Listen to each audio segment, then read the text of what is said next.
Hello, मी मुक्ता आणि मी गेले होते रत्नागिरीच्या टोकाला.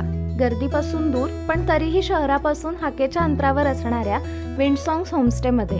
रत्नागिरीतील सडामिऱ्या गावात आहे. इथल्या रूमच्या सीट आउट एरियामध्ये गेले आणि समोर समुद्राचं अथांग दर्शन झालं. रूम सुद्धा ऐसपैस आणि सगळ्या सुविधा असलेल्या आहेत. परिसरात वेगवेगळी झाडं आहेत.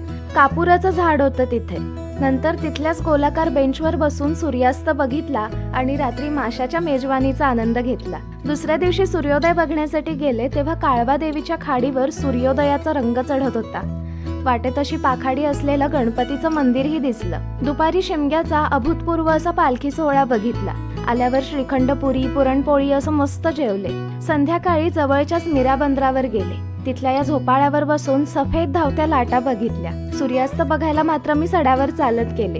अंगावर वारा घेत शेंद्री रंग ल्यालेला अथांग दर्या बघितला आणि शांततेत वेळ घालवला.